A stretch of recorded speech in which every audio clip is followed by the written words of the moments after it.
everybody. Welcome to 27 Talks. I am beyond excited to introduce my guest today, which is the incredible, amazing, talented, and gifted Miss Sonya Dove. Thank you so much for being with me.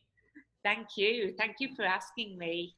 I think this is so wonderful, a great opportunity to connect when we're all kind of away from our normal salon environments right now and going through what we've all endured in this industry, which has been shut down. So where are you at right now? I'm actually talking about shutdown. I'm in Mexico. I built a little home in a place called San Miguel de Ande, and this is where I am at the moment, because when I realized my calendar completely cleared out, I thought I'm going to go and be there and work on my house a little bit. So I thought it was only going to be for a week or so. You know, COVID's only going to last a week or so. And all of a sudden, everything started to unfold. So I'm in Mexico, but I reside in Los Angeles. So I go between the two. That's wonderful that you're at least in your home there and doing projects. I'm sorry that the timeline for all of us, isn't it been so insane, but we're making the most of it, right? And whatever we're being dealt, and as this world continues to spin, trying to do it with positivity and looking forward to a safe future for us all, right? Yes, 100%. I wanted to get your perspective on, because the topic, especially in our industry right now, is with shutdown and how intense that's really impacted not only just the industry, but the client and the stylist and the educator and the leader. I mean, we all are navigating through something that's so unprecedented in anything that we've done before. Yep. You know, I think as a lot of salons are looking to reopen and reopen safely, we are all having to still navigate through all of these like procedural things that are going to allow us to do so. But the one thing that I wanted to connect with you on is actually connectivity. I feel like you are such a compassionate educator and leader and role model in our industry, and you exude such compassion that I wanted to kind of have this discussion with you about bringing that compassion to the return of the salon from the stylist perspective as well as the clients. Yes, well, they're two completely different subjects. Taking the first one of the client, I've had the same clients, like many people. I've had the same clients for about 18 years. And it's interesting because I did a lot of really looking into, wow, how is it going to be when I come back to see them in the salon? And one thing, before COVID, I knew all about them. I knew about their families, I knew all about their hair, everything.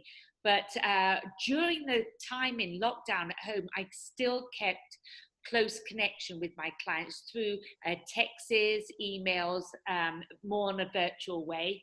And I started to realize each one of them were going through their own feelings themselves. So I realized I'm going to need to add extra time for the consultation, because it's not really about the hair so much. I know it is when clients are coming in with, instead of this roots, they're coming in with roots like this. Absolutely. That is that side of it.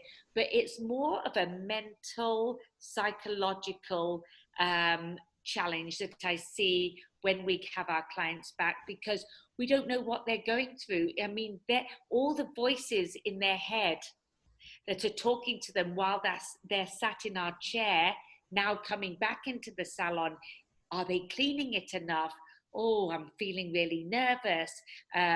Maybe they've had someone they've lost close to them through COVID. So we have to sort of clear away all of these voices in their head in a very short, quick time to get them to relax, to get them to feel at home and okay in the salon. And then once we've done that, which takes time, because there has to be a lot of listening, there has to be a lot of compassion for our clients, and understanding. And then once we've done that and they're a bit more relaxed, then we've got the hair to think about. And that becomes a whole nother second consultation. But that's why for myself, I'm going to really be very compassionate. I'm not going to stand next to them. I'm going to sit next to them and talk. We have masks on and visors. They will have masks on. And also I'm so used to talking to the client eye to eye. I did do my barbicide test, and the barbicide test, two of the things were to talk to your guest and client in the mirror. That is very, very hard, because I've trained myself not to do that because it's rude. And then the other thing Barbicide said is to keep conversation to a minimum. Well, hello. Right. We're hairdressers. We're hairdressers. We cannot do that. That's not reality. It's really not. So there's a lot of sort of psychological and mental challenges for the client. I really do. And it's getting to make them feel comfortable, safe, and knowing that we're there for them. We really are. And I want to be full of gratitude to any client now that comes into the salon after COVID, because they're going to be a very special person to me, because it takes a lot to walk into a salon, to be amongst all of that. So that's the client perspective. I don't know if you wanted to add anything to that or ask anything. I think that you covered so much of what, I mean, it really is a daunting task to imagine what someone else is going through and what all of those emotions, all of those stressors. But the first step is to at least try, right? To Try, moment. yes. And come from a place of love, Yeah. and compassion. And they might tell you things, they might have broken up with their husband, their children might have, we don't know what's in their head or what's happened. And so we have to start from scratch. We really, really do. But when you come from a place of compassion and love, it makes conversations a lot easier. I know for the stylists, that's going to be quite difficult. Many stylists double book, you know, while the colour's on, they're doing a cut and blow dry. So we can't do that anymore. That's an old way of working. And the new way of working is one client at a time. Mm-hmm. And so that makes it quite a daunting task for stylists. But to be honest, I'm going to be honest with you actually, is when I book my clients in the salon, I don't double book. I spend the whole time with them. So if it's cut and highlights, and so it's highlights and then cut and blow dry, there would be no one in between. So I actually was working that way before, but it was only because I don't have an assistant. Yeah. So I'm quite lucky. But anyone that has assistants and used to double booking, we just have to think of a new way of doing it and just operate differently. But I don't think it's, for the clients and for their stylists, I don't think it's worse. I think it's not what we're used to. So I think it's very positive, to be honest. I really do.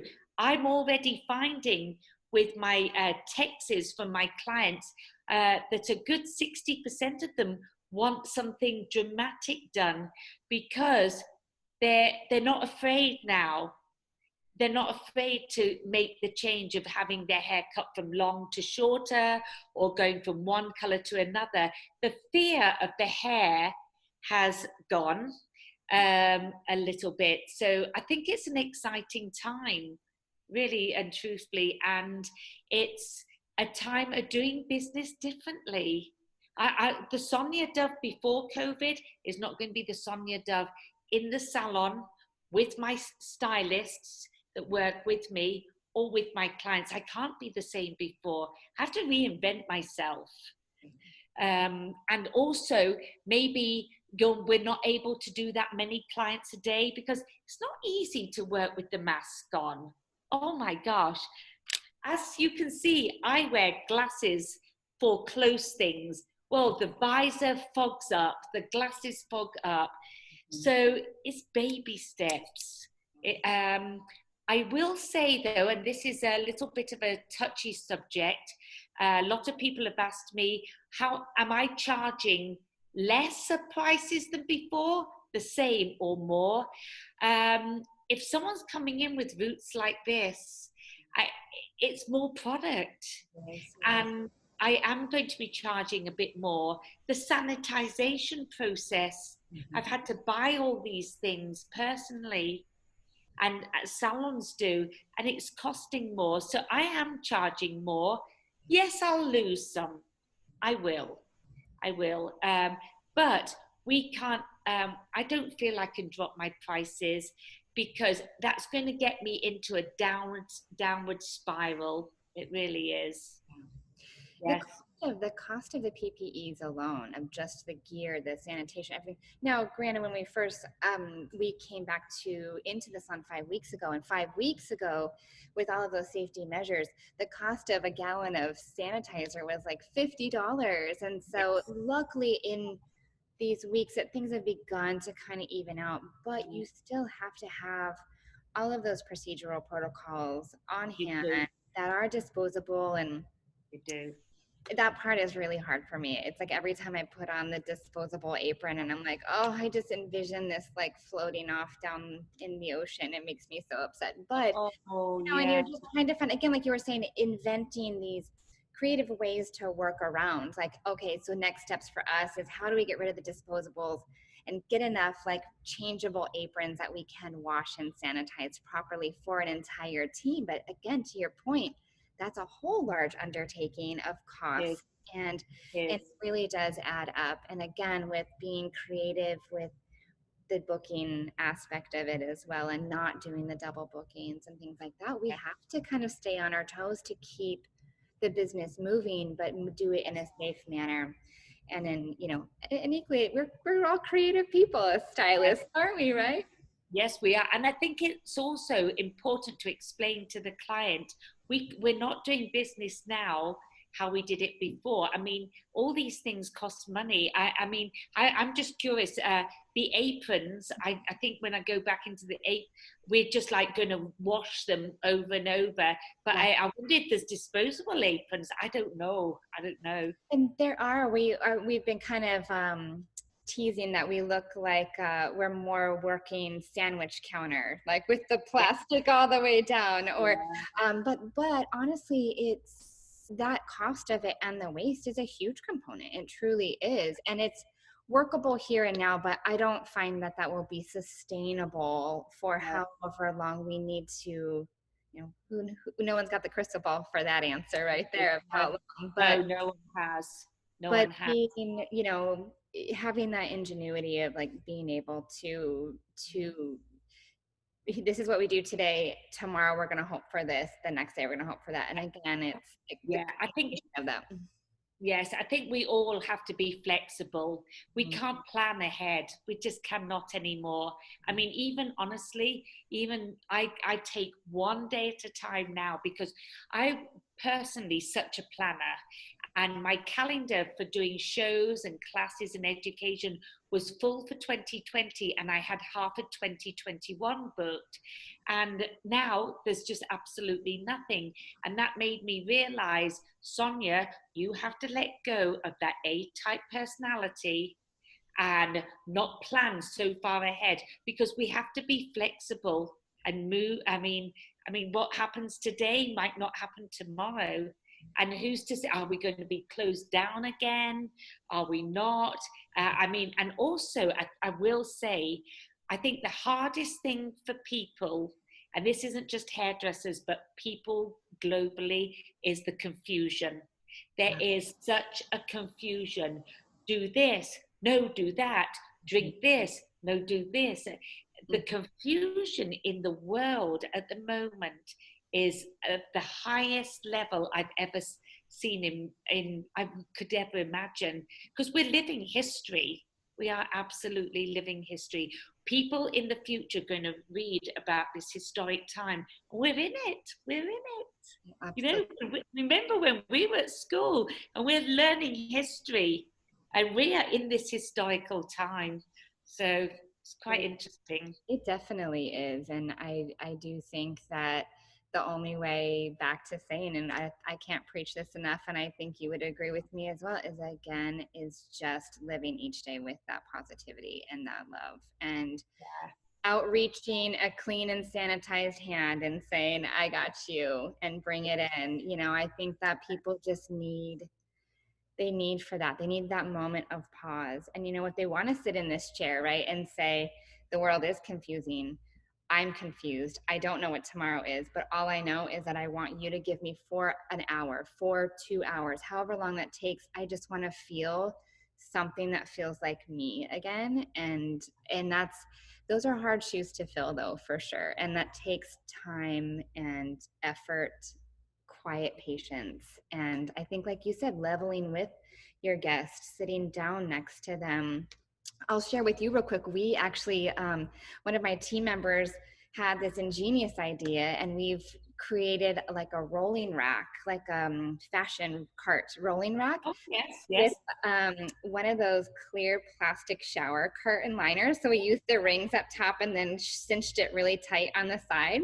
And we have a chair on either side of it so we can have a maskless consultation just for a moment, just to be able to Oh, see the face and see each other fully, to be able to see how far did your bangs grow so I can look at your cheekbones. Do you want to come to the nose?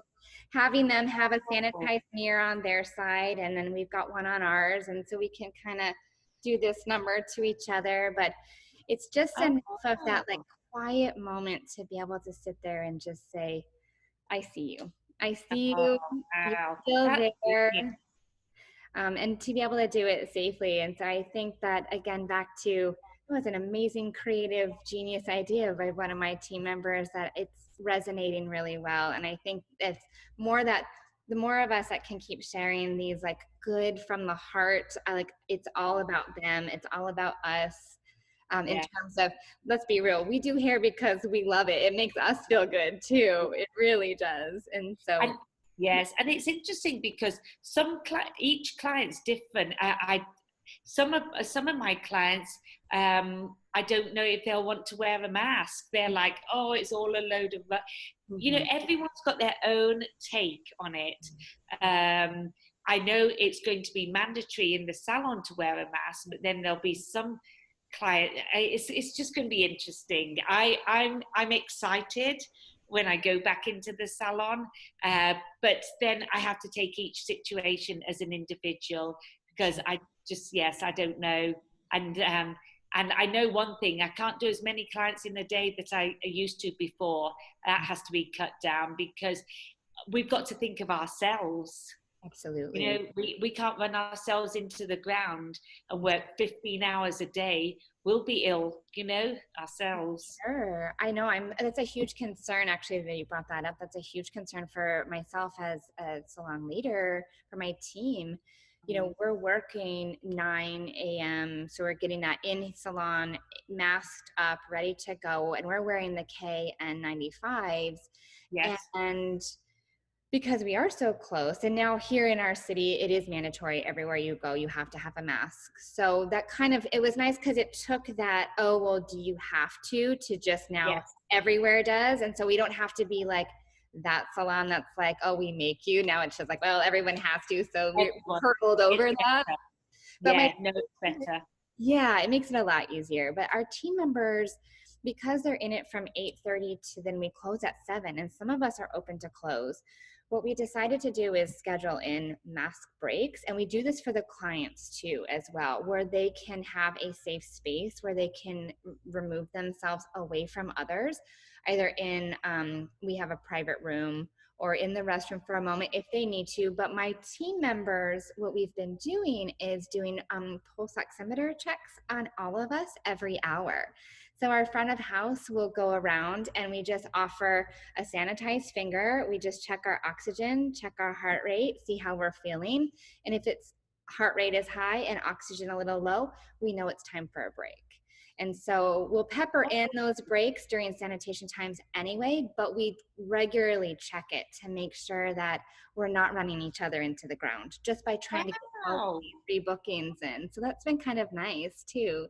That is, you get check. I've not heard of that. That's insane. It's kind of nice. You can order the little, it just goes, like when you go to the doctor, they put it right on your finger and it checks, and you should be like above 94%. And so your heart rate should be between 60 and 100. And so we just check it. And Oh, if your heart rate's up, that means you're pulling in a lot, you're trying to work to get that oh up yeah. too. And so, but it's been Wow. nice to Gosh, just try to make sure we're taking care of each other too. And you sometimes well, the you clients sound, get a yeah, little like compressed too with that mask as well. So they yeah. need a little bit of tenderness with that as well. So That's genius. That is genius, honestly.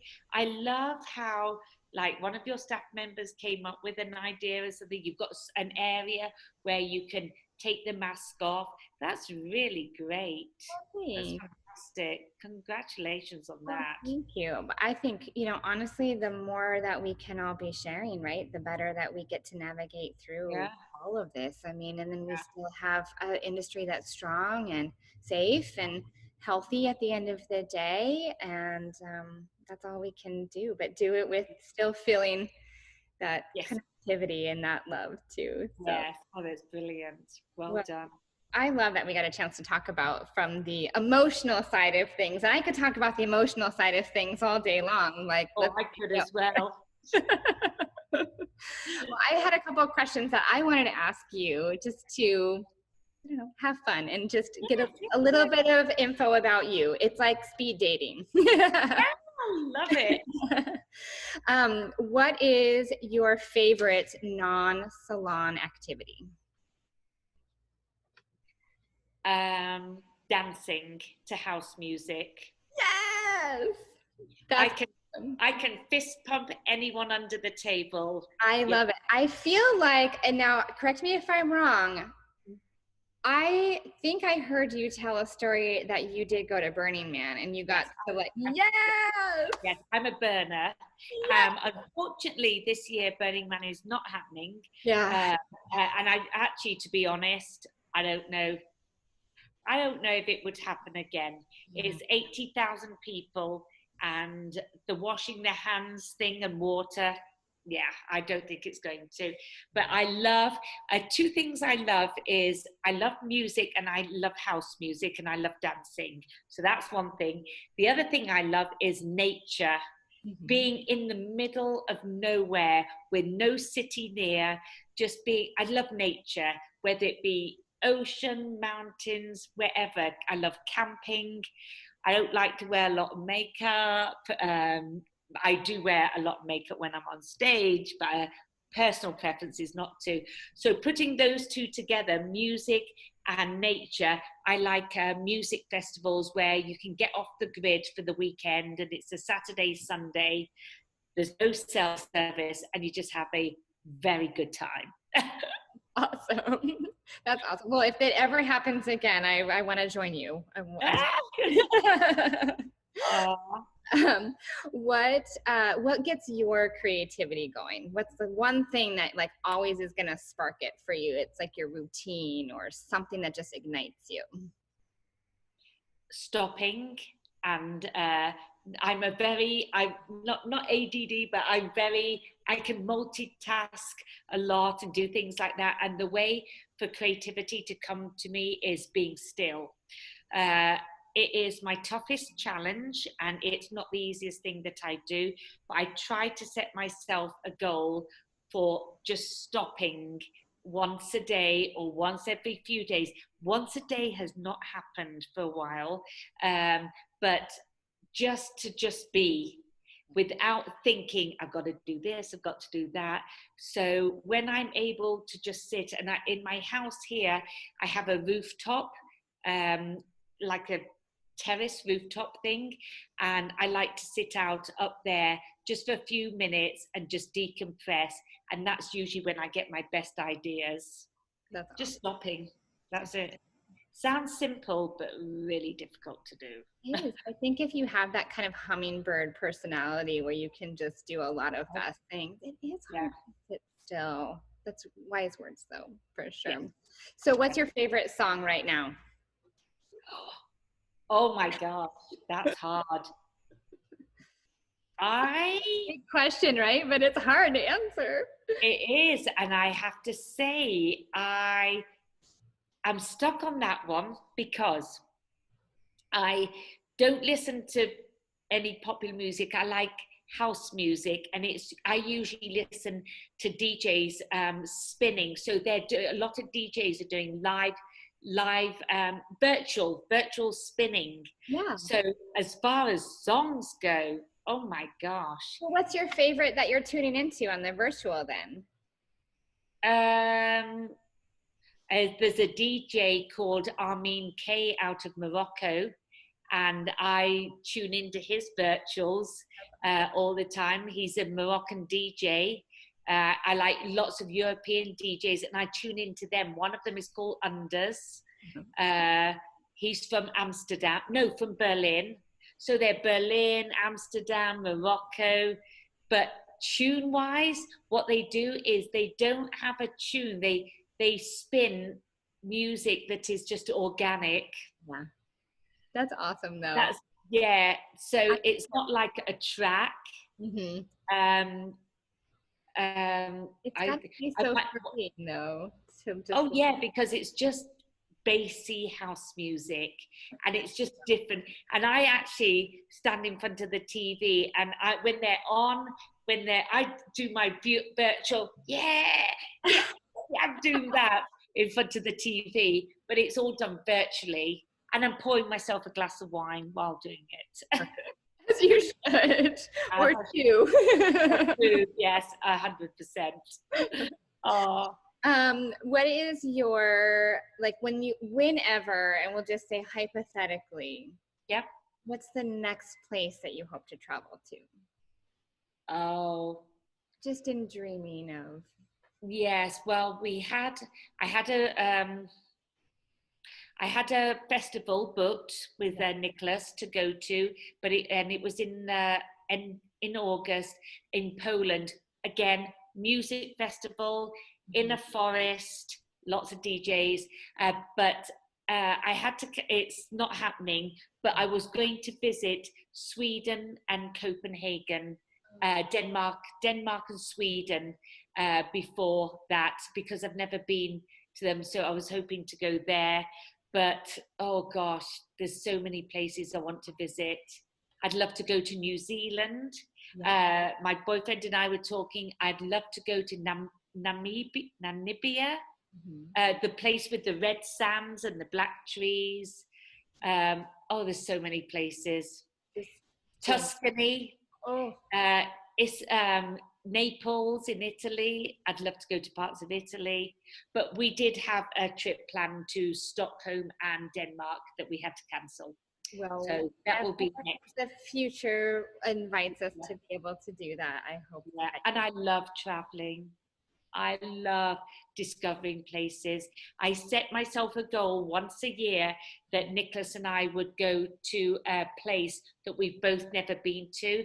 And we've been doing that for the last 8 years.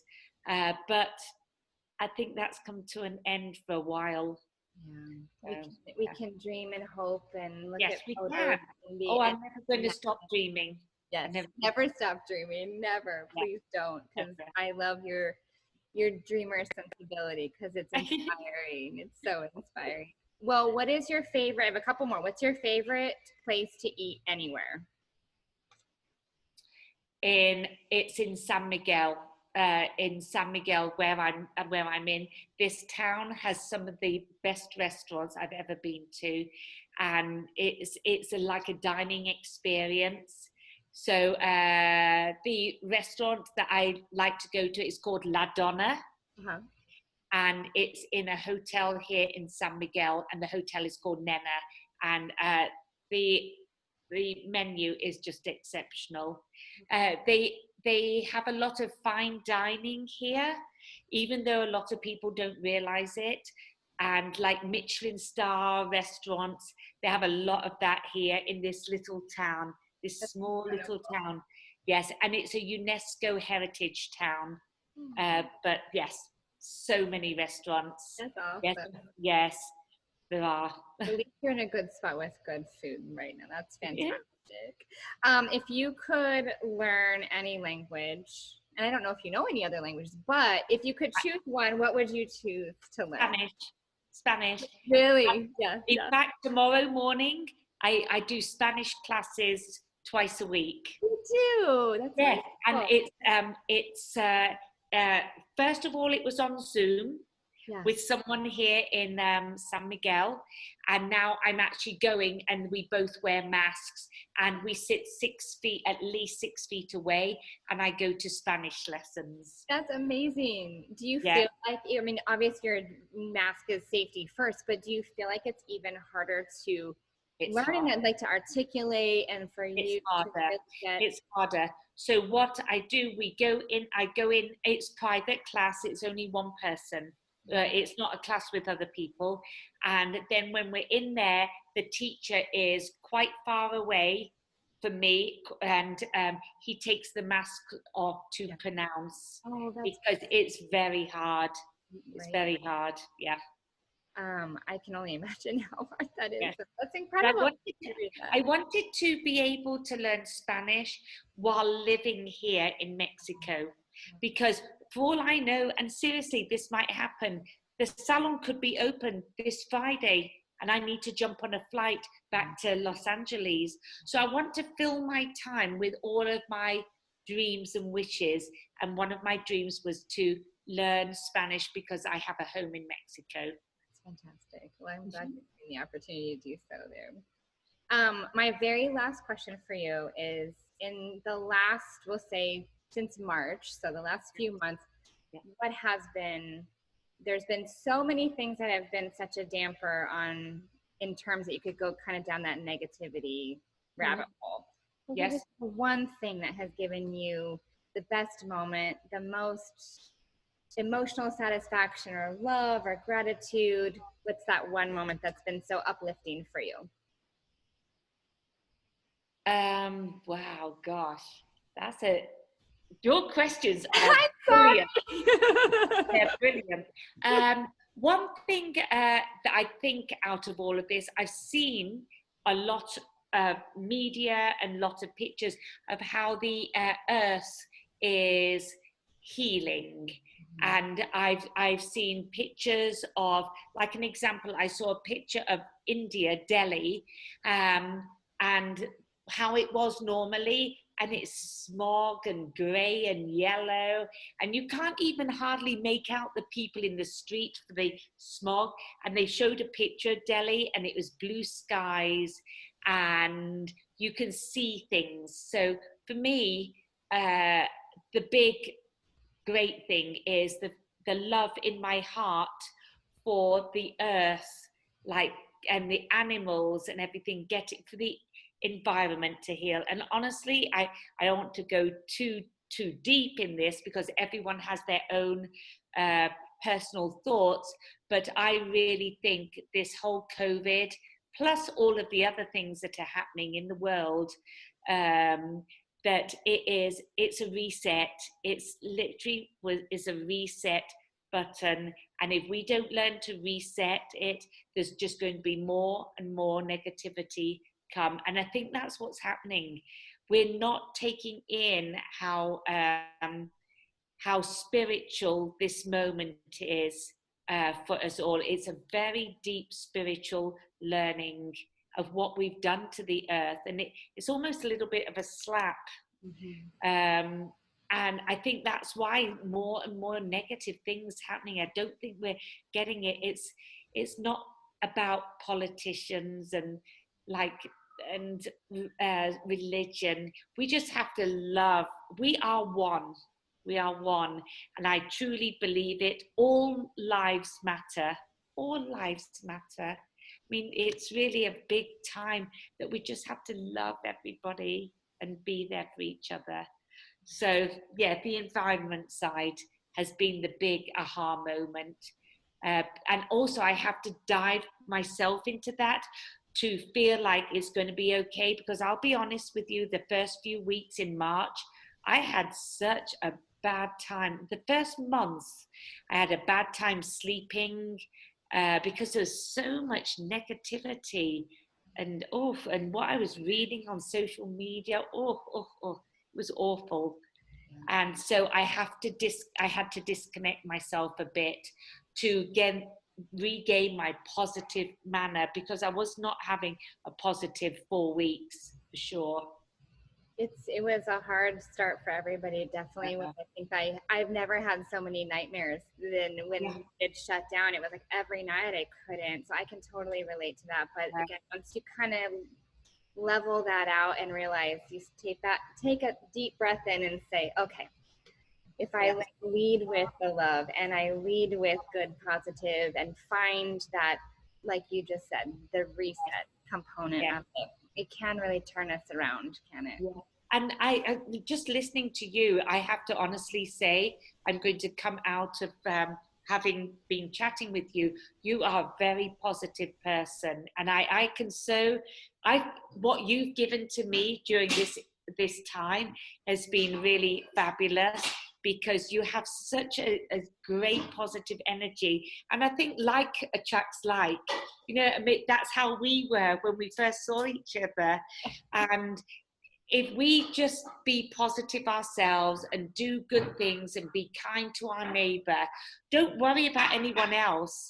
If we do it, like I do it, and you do it, and your salon does it, it's going to rise, and the consciousness of all this positivity will rise above anything negative. It has to.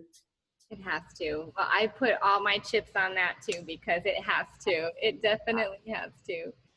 Well, I Oh, cannot tell you, it has been amazing chatting with you because truly, and I've shared with you just via social media, but you inspired me when I first started my career. You were one of the very first shows that I ever got to go see, and I was blown away by you then. I'm blown away by you today. You oh, have touched my career in every aspect, not only just with technique, with amazing creative formulas and with all of the components of the nuts and bolts of what we do behind the chair. But truly, you and your passion and the approachability of you as an artist and someone who I've always looked up to, I feel just as strongly today as I did back when I first saw oh. you. And I can't thank you enough for taking a moment to share some words to hopefully uplift others as well, and reminding people that they're not alone in this and that we can navigate through this all, and we can do so with that love and compassion. So Yes, 100%. Thank well, you. thank you for being here with me, and let's keep in touch for sure. Yes, And yes. I couldn't be more grateful. Thank you so much. Thank you. Thank you.